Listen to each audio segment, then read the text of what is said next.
Hello friends, welcome in this class इंसानस pro biology. तो जैसा कि आप सभी को पता है कि हम लोग diversity of life form unit number 9 CSIR की तैयारी कर रहे हैं।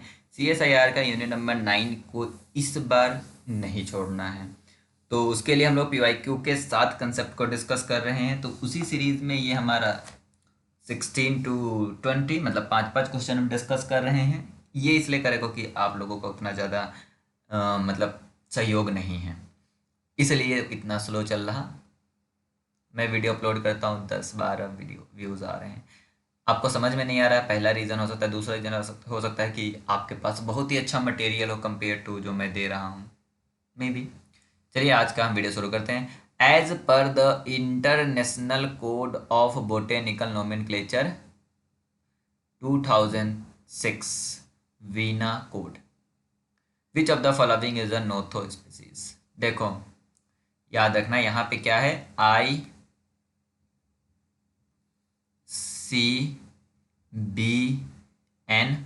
कोड का हमने कहा था कि कोड का क्या मतलब होता है, एक ऑफिशियल बुक होता है जिस बुक में नियम या रूल्स लिखे होते हैं।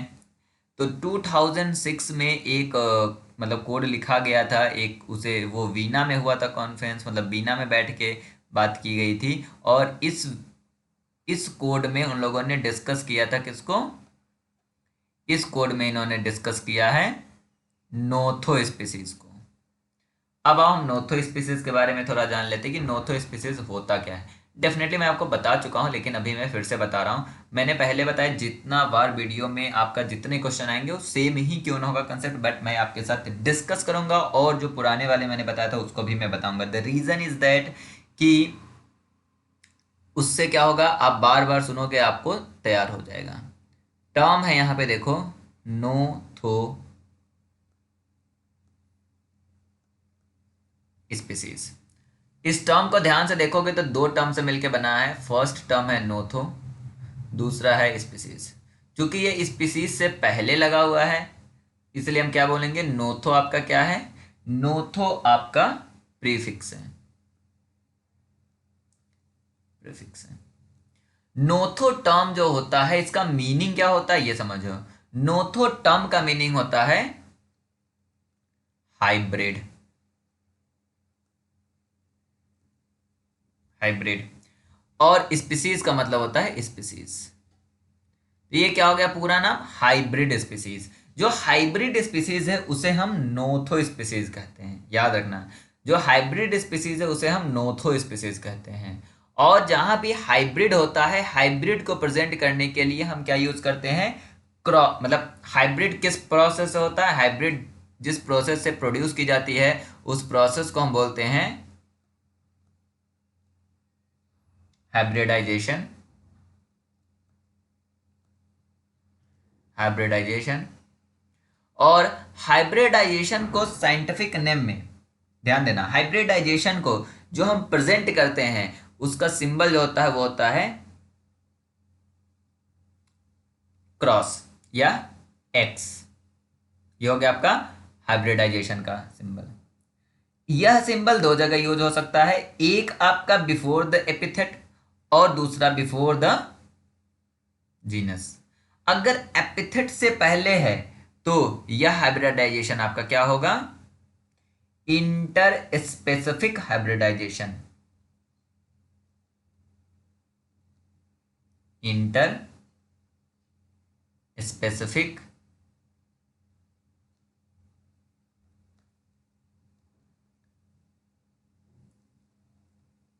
हाइब्रिडाइजेशन,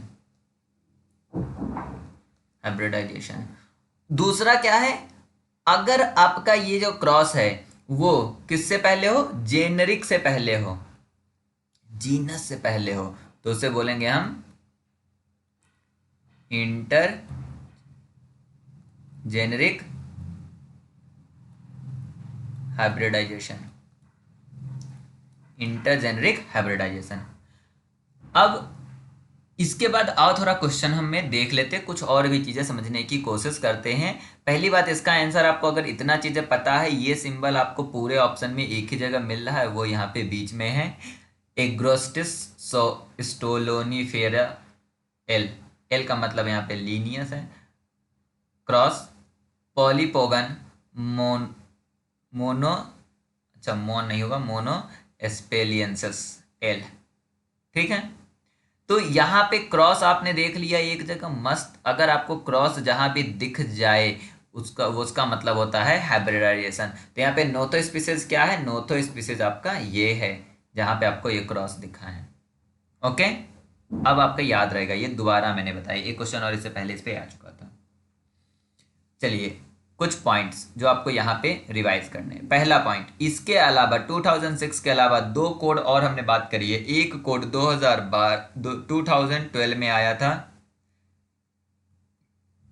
जिसका नाम था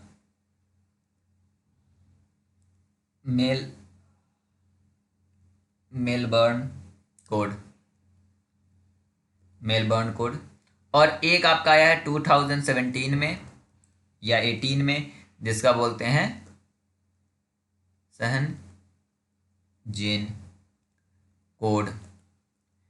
इस कोड में ICBN को ICN में बदल दिया गया। यहाँ पे सिर्फ बॉटेनिकल था, यहाँ पे इन्होंने फंजाई और एल्गा को भी ऐड कर दिया। ये रिवाइज हो गया आपका, ये बातें पहले मैं बता रखा, इसको रिप्लेस करके ये कोड आया था।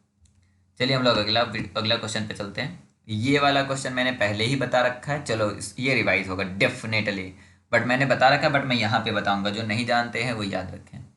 सबसे पहले आएगा आपका डोमेन। डोमेन के बाद आपका आएगा किंगडम।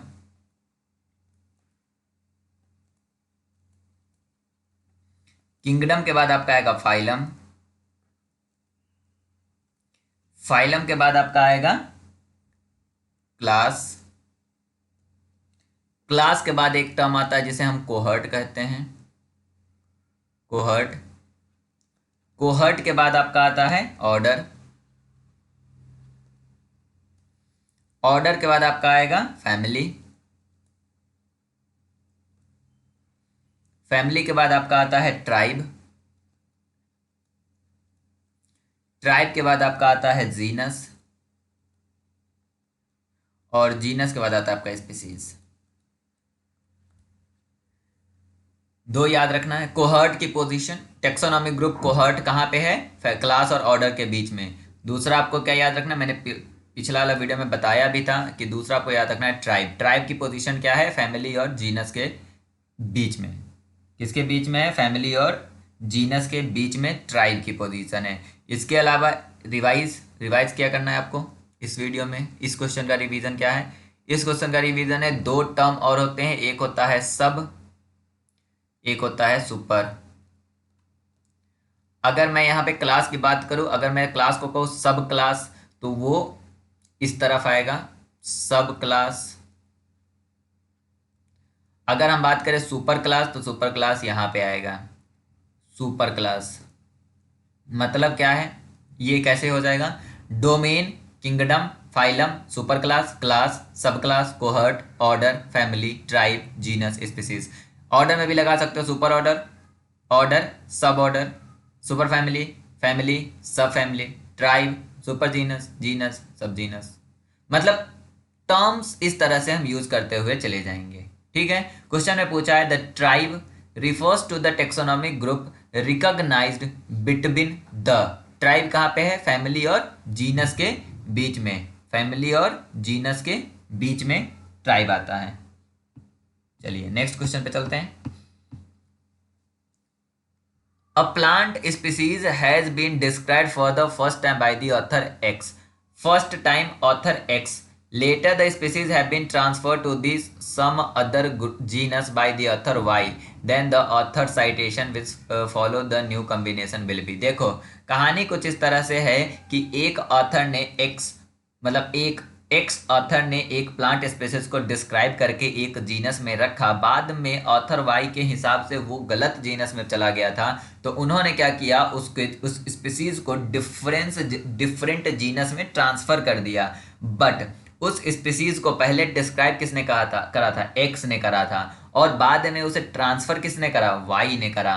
तो दोनों का नाम हम लिखते हैं। इन दोनों के नाम को लिखने का एक तरीका है। यहाँ पे दो चीज है। पहले हम क्या लिखते हैं, फॉर्मर या फर्स्ट ऑथर। पहले हम क्या लिखते हैं, फॉर्मर और फर्स्ट ऑथर। इस फॉर्मर और फर्स्ट ऑथर को पैरेंथेसिस में बंद करते हैं और बाहर हम लिखते हैं सेकेंड या लेटर ऑथर। इस पैरेंथेसिस के बाहर क्या लिखते हैं हम, लेटर ऑथर या और सेकेंड ऑथर। अब यहां पे देखो क्या बात हुई है। बात ये हुई है कि पहला ऑथर, फर्स्ट ऑथर कौन है, फर्स्ट ऑथर एक्स है जिसने एक्सप्लेन करा है। तो हम एक्स को अंदर लिखेंगे, फिर हम इस तरह से क्या लगाएंगे, पैरेंथेसिस लगाएंगे। फिर दूसरा ऑथर क्या है, जो जिसने ट्रांसफर किया है, वाई। तो इस वाई को हम बाहर लिखेंगे। तो that is a citation, that is a way of citation. इस तरह से हम ऐसे प्रॉब्लम को सॉल्व करते हैं। अगर एक साथ दो ऑथर ने किसी चीज को एक्सप्लेन करा हो, एक साथ दो ऑथर ने किसी चीज को पब्लिश करा हो पब्लिकेशन में, दो ऑथर या दो से ज्यादा ऑथर का नाम हो, अगर एक्स और वाई दोनों ने मिल के इसको पब्लिश किया होता तो हम क्या लिखते, एक्स एट वाई। किसी भी आप पेपर में देखोगे एट ऑल लिखा होता है, मतलब मोर देन टू ऑथर। अगर क्या होता कि किसी ऑथर ने किसी स्पीसीज को एक्सप्लेन कर दिया होता बट वो ऑफिशियली पब्लिश्ड नहीं होता। कहानी क्या है कि मान लो कि एक ऑथर एक्स है जिसने फर्स्ट टाइम डिस्क्राइब कर दिया, मतलब क्या है कि describe first time, but condition क्या है, but didn't officially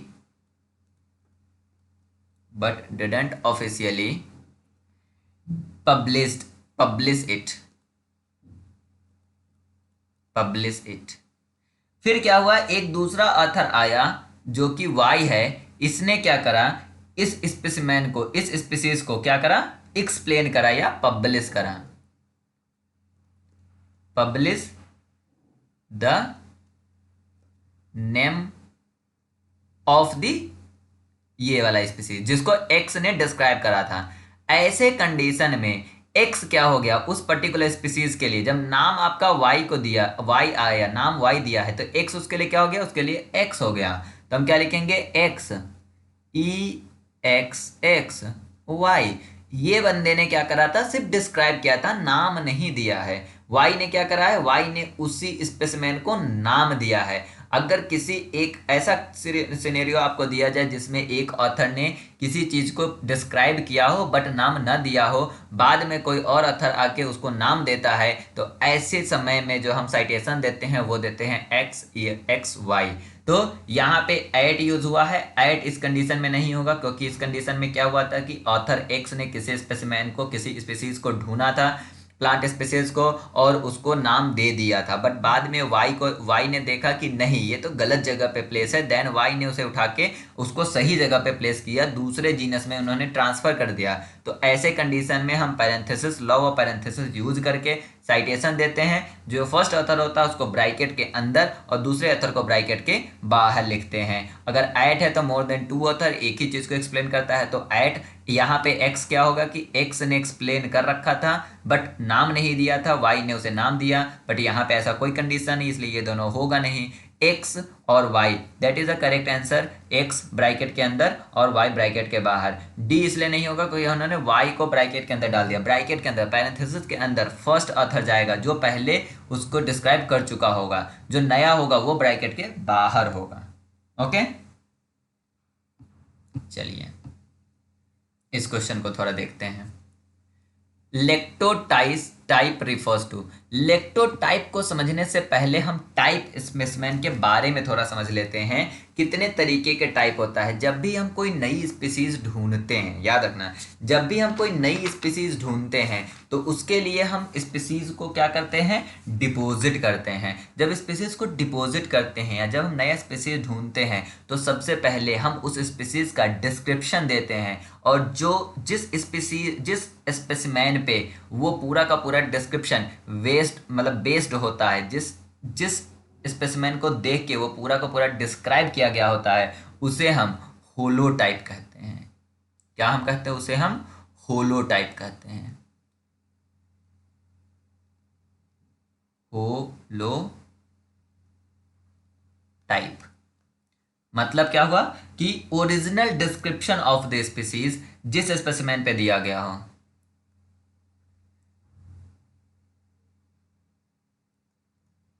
original description of the species based on it। अब क्या हुआ, जब हम ओरिजिनल डिस्क्रिप्शन दे रहे होते हैं तो उसमें और बहुत सारे स्पेसिमेन को हम साइट करते हैं जिसके ऊपर वो ओरिजिनल डिस्क्रिप्शन बेस्ड नहीं होता है, बट उसमें क्या होता है, वो होलोटाइप के अलावा ओरिजिनल डिस्क्रिप्शन में कुछ चीज़ें और साइट किए होते हैं जो कि मेन होलोटाइप में नहीं होता। मतलब पूरा डिस्क्रिप्शन में से कुछ डिस्क्रिप्शन छूट जाता है जिसके सपोर्ट में हम और एक दो स्पेसिमेन उसमें ऐड करते हैं। वो जो ऐड होता है, जो हम सबमिट करते हैं, that is called para type. तो ये क्या हो गया आपका, type series cited in the original description other than holotype। type series cited in the original description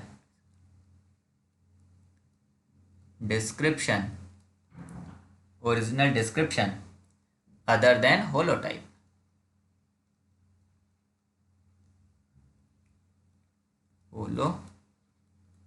type. तीसरा क्या हुआ, एक और होता है जो टाइप सीरीज में ही होता है और collectively constitute the name bearing type, जो नेम बेस्ड होता है। देखो एक और टाइप स्पीसीज होता है जिसे हम सिन टाइप कहेंगे। सिन टाइप को समझो क्या है, the specimen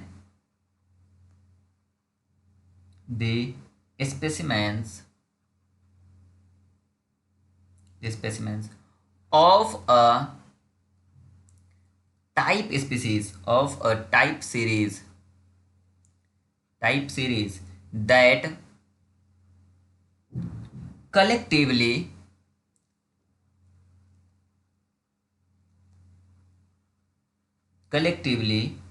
constitute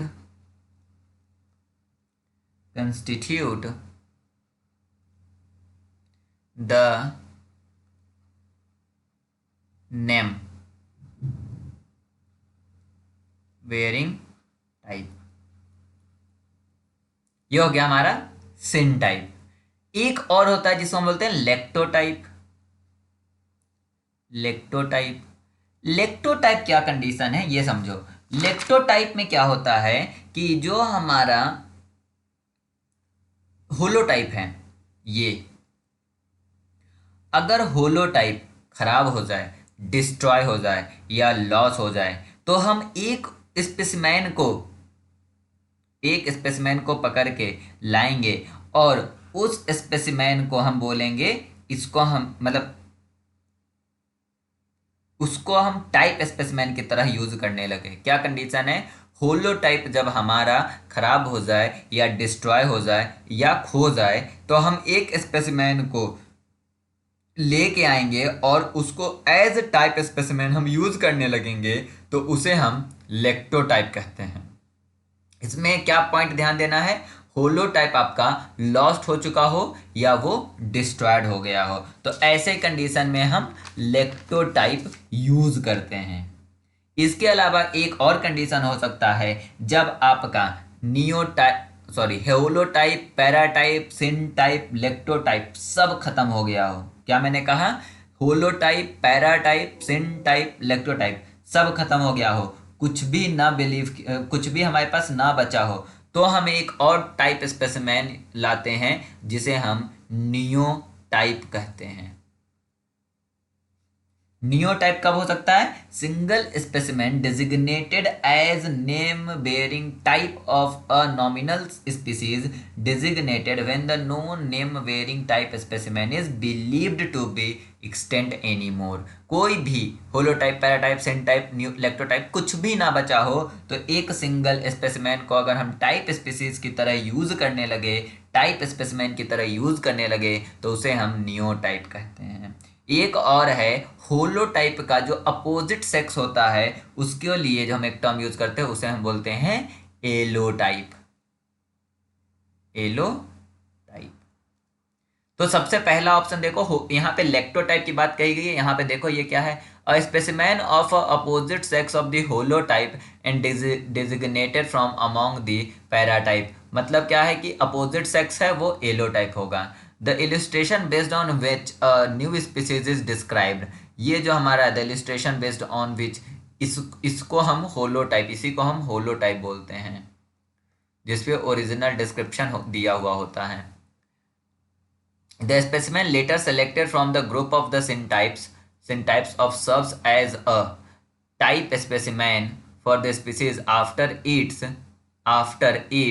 original description was published। यहाँ पे इन्होंने क्या कहा है कि specimen later selected from a group of a syntype of serves as the type specimen for the species after its original description was published, that is a paratype. A substitute specimen selected to serve as a type specimen of a species after its original description was published when an original holotype has been lost or destroyed। Lost और destroyed के बाद जो होता है that is called a लेक्टोटाइप। आप इन दोनों में confuse हो सकते हो, सी और डी में, बट याद रखिएगा कि लेक्टोटाइप तब होगा जब आपका ओरिजिनल होलोटाइप बिल्कुल खराब हो गया हो, तब बिल्कुल खत्म हो गया हो, मिल ही न रहा हो। दिस कंडीशन में हम क्या कहते हैं? होलो, मतलब इस कंडीशन को, ऐसे टाइप को हम लेक्टोटाइप स्पीसीज कहते हैं। ये क्वेश्चन भी होलोटाइप लेक्टोटाइप पे ही बेस्ड है, ध्यान देना। Two new plant species A and B were described in 1972। Subsequently it was found that the type for the species A was never designated. देखो डिस्क्रिप्शन दिया, मतलब खोजा जा चुका है, पर कब उसको, मतलब स्पीसीज ए के लिए हमने टाइप स्पेसिमेन डिजिग्नेटेड नहीं किया है।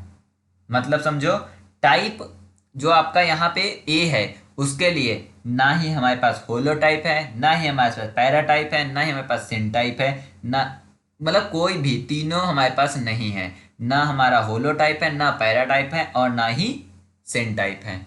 दूसरा क्या दिया है? For species B there was one specimen designated as an type but missing. B के लिए टाइप तो था बट वो मिसिंग है, मतलब होलो टाइप तो है बट वो मिसिंग है। हमने क्या कहा था ऊपर वाले में कि जैसे ही कोई स्पेसिमेन जिसका होलो टाइप मिस हो जाएगा तो उसके लिए हम एक नया स्पेसिमेन लाएंगे और उस स्पेसिमेन को हम क्या बोलेंगे? लेक्टोटाइप बोलेंगे। तो अगर हम यहाँ पे इसको लिखे कि स्पीसीज ए, स्पीसीज बी, इसके लिए हमारे पास होलोटाइप था, बट क्या है, ये मिसिंग है, मतलब खत्म हो चुका है। और स्पीसीज ए के कंडीशन में क्या है? No holotype, paratype, no paratype, no syntype, ना होलो टाइप है, ना पैरा टाइप है, ना सिन टाइप है। जब हमारे पास किसी स्पेसिमेन का होलो टाइप हो पर उसका मिसिंग हो तो न्यू टाइपिफिकेशन करना है, तो इसके लिए हम क्या यूज करते हैं, लेक्टोटाइप।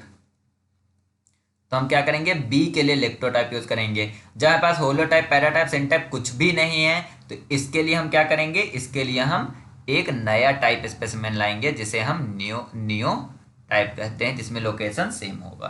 तो इसका करेक्ट आंसर क्या होगा कि neotype for A, lectotype for B. देख लो क्या है, as per international code of botanical nomenclature typification should be neotype for A और लेक्टो टाइप फॉर बी।